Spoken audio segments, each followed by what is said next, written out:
Coming up on a special edition of Life Part 2, the new face of Alzheimer's disease. We meet an extraordinary 64-year-old woman who is bravely coping with the early stages of a disease we all dread. It's a perspective on Alzheimer's you've never seen before. Plus, Billy Collins, former poet laureate of the United States, with a poignant look at fading memories. Coming up on a special edition of Life Part 2. Major funding for Life Part 2 was provided by the Atlantic Philanthropies, engaging many to improve the lives of and achieve health and economic security for older adults. And by MetLife Foundation, celebrating the wisdom, talent, and experience of older adults. MetLife Foundation proudly supports Life Part 2.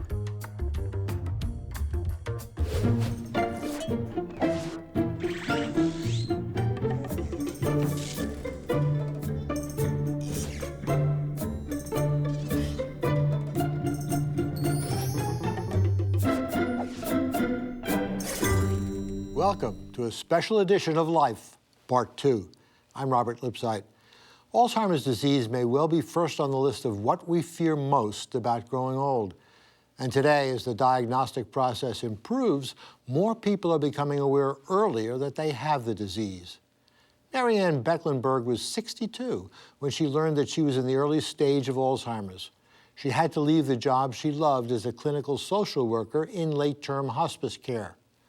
But Marianne is meeting the disease head-on. She's an early-stage advisor for the Alzheimer's Association.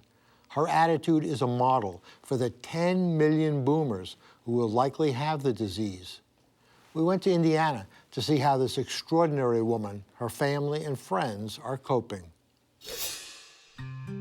The fear is losing myself.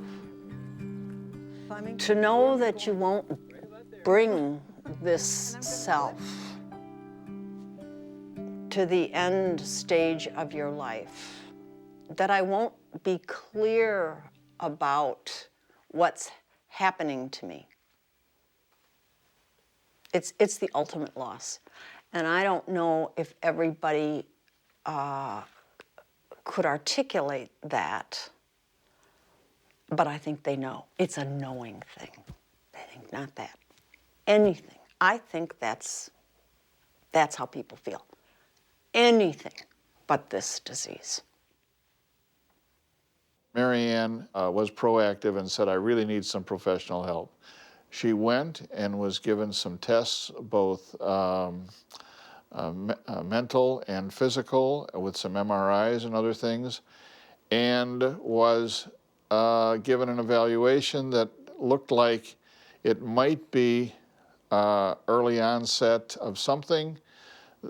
And we had said that our son had recommended a vacation, a long vacation, and the doctor said, that's an excellent idea. We'll be able to see whether stress is really at the basis of this or something else. So we went out, and Marianne had a great restful time by herself for the first 3 weeks. And I went out for the last week, and we had a wonderful time and came back. Marianne said, after about a week, she sat on the bed and said, I really had a great time in California. I'm so sorry that you couldn't make it. And I was shocked and became a believer that something serious was going on. I have liked some conversation about grief. When Marianne came to head our transitions program, it really was a very demanding position and a real unique position, and we needed to find the right individual for it. And immediately I thought that fit Marianne. I had a lot of responsibility, and I had always met the responsibilities and not been overwhelmed by them. But all of a sudden, it wasn't all of a sudden, of course, but over time, I began to realize that I wasn't the gal I used to be. It was different inside my head. What did you see? Did you see before I saw? Wasn't any distinct thing that we noticed? I don't think so. You know, it was just a gradual over time. And if you weren't looking for it, you know, I'm not sure that we would have recognized it. You dotted your I's and crossed your T's. But when you would come to Cynthia and I to talk about a referral for a volunteer, I noticed your forms weren't, you didn't dot your I's. Wow. You didn't cross your T's. There were things missing. I did not have the diagnosis then as I left, but I went immediately then for evaluation. But leaving was awful and desperately sad for me. It hurts to see when she struggles. There are incidences that just tug at my heart. But she's still Mary Ann. She's still smarter than I am. She's still classier than I am, you know? And it's like thinking of my sister going through something that I can't fix, you know? I want to be able to fix it, and I can't fix it. You could do whatever you want. Yeah, it's supposed to be something that maybe I would deal with when I'm 50 and when she's 85. Turn the page. There are still times where I don't feel in any way angry with her, but I feel angry at the disease, that it's taking some of those parts away from our regular relationship and dynamic, where I would like to think that if we had had a wonderful afternoon together, that would have been a special enough time to break through the disease, that those times should be so magical and meaningful for both of us that it should be able to sink through the disease, which I know is not at all logical. Flipping. I remember that one. Well, Oh, yeah, I do. I do. I think that it's been a reasonably good ride. you know, I think And I mean, it's been a wonderful ride. As an individual, and I would hope, and I know certainly in my family, that I've met their expectations of me in a reasonably good way. And I also hope, Alzheimer's out of it, that I have taught them that it's okay to have a flaw or two, that we're not striving for perfection. I'm a bit of a striver, and I'm thinking about that just now. You don't have to be at the top of your game all the time. And this disease has taught me humility that way. So I'm not I don't think. I'm not redoing, redesigning, reconstructing. I'm hoping to make meaning. And I've hoped to make meaning all the way along my life. Mary Ann Becklenburg is here with us now. Thank you so much for being on Life, Part 2. I was looking at pictures of you with the wildflowers in the garden. You look so happy. Yes, well, I'm very happy in the garden. You know, gardens are just there, and there are no requirements. I find it a place of peace. Another thing that you have done all your life is reading. Yes. Has that changed? Oh, it's changed dramatically. I've always been a voracious reader, and I still am, but I can't remember the plot. I generally remember that this book, this story is pleasing. It's soothing. Reading is soothing. So I continue to read. I go to the library. I choose.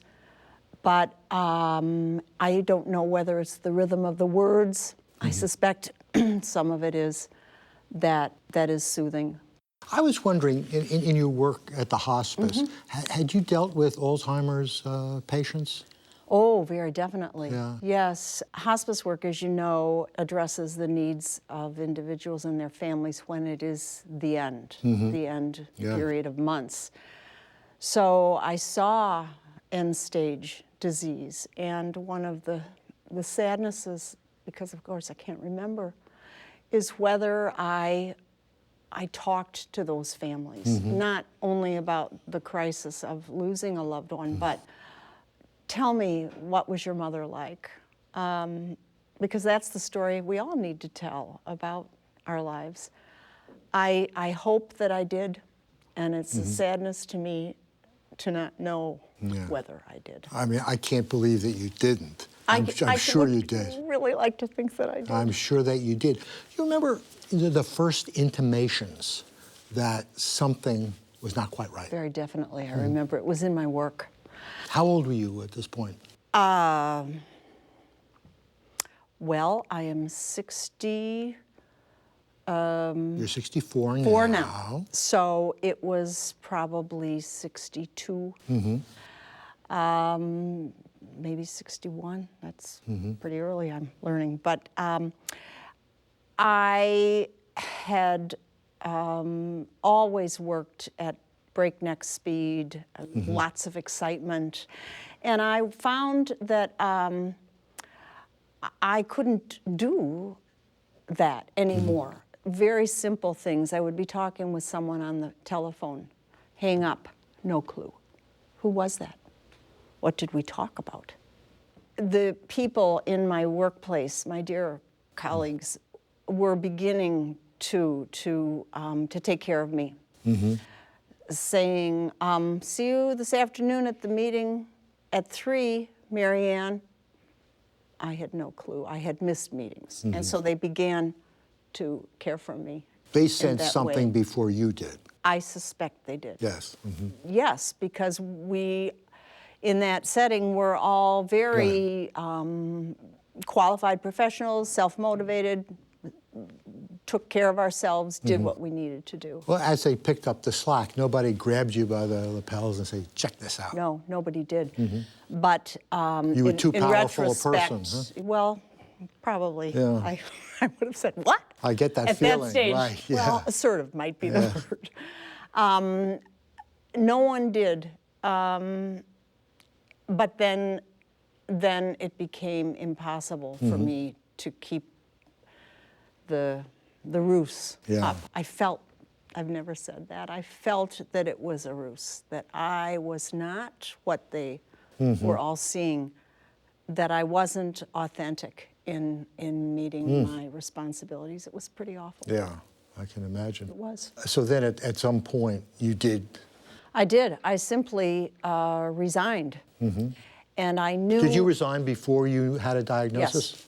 Yes. I believe I did. Now, these are the fine points that I would say to you, I believe that's accurate. But whether it was before or immediately afterwards, I was acutely aware of my memory and the lack of memory. It wasn't that I couldn't put the budget together. It all was a piece of it. I couldn't remember my people. I couldn't remember much. So I went to have that evaluated. Well, at that point was, the word Alzheimer's floating in the back of your head? Oh, yes, it was. And was that, a dreadful... I had never known an early stage person, which has been one of the joys of my experience with the Alzheimer's Association. I am on what they call the Early Stage Advisory Group. Sounds substantive. Sounds cutting edge to me. It is cutting edge. Yeah. It is cutting edge. And I'm thinking as I look at this table about the tables that I have sat around with that group. And it amazes me. And I will say this and hope I can come back to this thought. It amazes me that when you look at us and speak with us, as we are doing here, one would think, well, she seems fairly well together. Which I must tell you is makes me think in a troubled sort of way. If I met you at a cocktail party, exactly. We'd have a fine conversation. We'd have a fine conversation. I would never know. No. But you see, I guess you might not remember me. I might not remember you. I would not remember party. your name. I might not remember we met. Oh, she didn't really like me after all. She didn't pay much attention, obviously. I didn't make. So you don't remember. I'm sorry, I lost my train of thought. Well, one of were the things you were asking me, talking about was the people sitting around the table. Yes. And looking at them, Oh, and you're listening to probably them. surprised that, they can't have Alzheimer's. Well, I knew that we were all assembled, and I thought, Yeah. well, at the very least, we are at the Alzheimer's Association. I mean, they would not have gathered us together Right. if there wasn't a common thread. So people were able to speak. It was a very energizing experience being with them. Of course, all kinds of support offered by the association and by everybody who was there.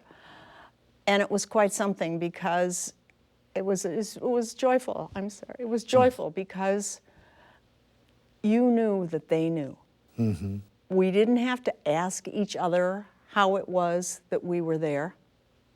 We didn't have to say, how's your marriage? We didn't have to say, how is it with your children? Well, I can relate to that, no. sitting around a table with other cancer survivors. There's just some things that. Right, you're a cancer and also you survivor, can too. you can Yeah. make jokes that you can't make Absolutely. with other people. And it's wonderful to be able to laugh at yourself. I mean, one of the problems, one of the challenges is to keep humor in your life. You're right. I mean, you can laugh about things that you forget. You really, and it's a humbling thing because I'm sure, like most of us, if pushed, we would acknowledge that we have not necessarily been as gentle as we could be with other people in our lives. Well, talking about that, you had mentioned, the question you don't have to ask at Alzheimer's, but I can ask you. Sure. What about your marriage? Oh, well, I am married to the world's gentlest, most supportive man. We have 3 wonderful children. We have had the usual ups and downs and challenges that every marriage goes through, I think. But it is no longer a marriage of equals. The balance shifts, from in the most tiny details. I don't remember, what is happening next in this hour? What is happening next in this day? What is happening this weekend? And he has to. And he picks up the slack. Marianne, as you say this, I think the anger and frustration that must You're bubble up. hearing that. You bet. I am angry. I'm really, really angry about this. Yeah. Day in, day out, it's not easy being married to me. I'm not always cheerful and dancing around, and I can't find things, and I don't remember the sequence. So our spouses pick up. John picks up for me. He is rarely short with me, and I am often short with him, which is not him, but my own frustration with my own self. Is there an advantage to knowing you have early stage Alzheimer's? Oh my goodness, as we say in our family, is the Pope Catholic? Yes. It's terribly important to know that you have the disease. If you know, then, first of all, you do not feel that you are crazy, falling apart, inadequate, and terrified. You know that you have a disease that is a serious one, but that can be treated. What you want to do is just find out. I mean, if an individual really thinks, something's a little off here with my game, whether it's in a work setting or at home or among friends, get it checked out. And if you're aware that it's memory, which I was, as you can hear, before diagnosis, there are fine and finely honed diagnostic tools available now. Let's say Marianne at 50, somehow, I tell you this is going to happen. Could you write a letter to yourself at 61? What would you tell yourself? the retreat. Are there things that you could tell yourself and other people? I would say, and this has been the biggest challenge for me, probably walk gently. Be gentle with yourself. This disease requires that you lower your expectations of yourself. And that's a hard thing for me to do, and I imagine it's a hard thing for everybody to do. But look to build your spirit, whatever that means to each of us individually, where find and be clear about what gives you consolation, be it the dirt, if you can't even grow the flowers, but you like pulling the weeds, pull the weeds. And beyond the doing, I'd say give yourself credit for it. Say to yourself, and I don't know that I'm there yet, you know, this was a day when you really took care of yourself.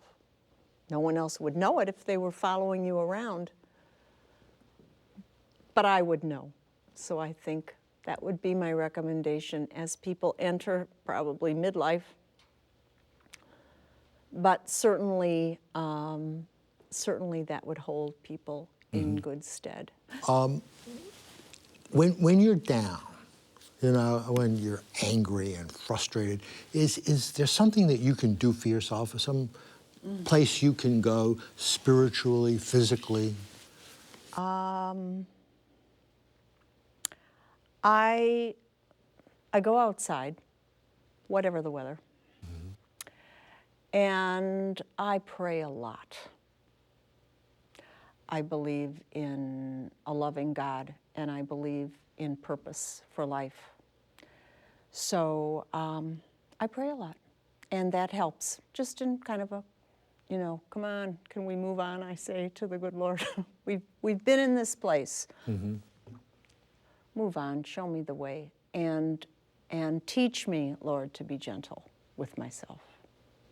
I love that. Be gentle with yourself. Something that I guess we can all. I think we could all use a little do that. dose of that along the way. Yes. Right. Mary Ann, thank you so much for joining us on Life Part 2. Thank you for the privilege. There is a difference, of course, between Alzheimer's and the normal memory problems that we all seem to have in middle age. Billy Collins, the former poet laureate of the United States, has a bittersweet take on fading memories. Forgetfulness. The name of the author is the first to go, followed obediently by the title, the plot, the heartbreaking conclusion, the entire novel, which suddenly becomes one you have never read, never even heard of. It is as if one by one the memories you used to harbor decided to retire to the southern hemisphere of the brain, to a little fishing village where there are no phones. Long ago you kissed the names of the 9 muses goodbye, and you watched the quadratic equation pack its bag, and even now, as you memorize the order of the planets, something else is slipping away, a state flower perhaps, the address of an uncle, the capital of Paraguay. Whatever it is you are struggling to remember, it is not poised on the tip of your tongue, not even lurking in some obscure corner of your spleen. It has floated away down a dark, mythological river whose name begins with an L as far as you can recall, well on your own way to oblivion, where you will join those who have forgotten even how to swim and how to ride a bicycle. No wonder you rise in the middle of the night to look up the date of a famous battle in a book on war. No wonder the moon in the window seems to have drifted out of a love poem that you used to know by heart. Oh, and before I forget, Billy Collins' latest book of poetry is called Ballistics. For now, that's it for Life, Part 2. I'm Robert Lipsyte. Thanks for watching. See you next time, older and better. Are you ready for Life Part 2? Find information, inspiration, All I can tell you is getting old is not for sissies. and insight on life after 50 on pbs.org. Thank you.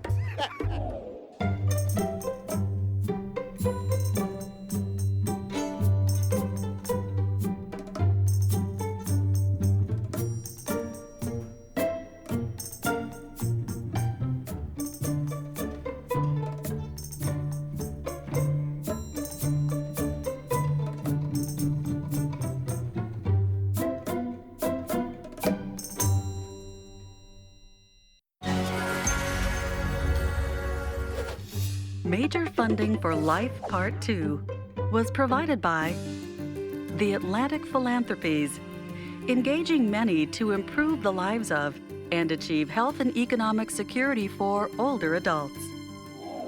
And by MetLife Foundation, celebrating the wisdom, talent, and experience of older adults. MetLife Foundation proudly supports Life Part 2.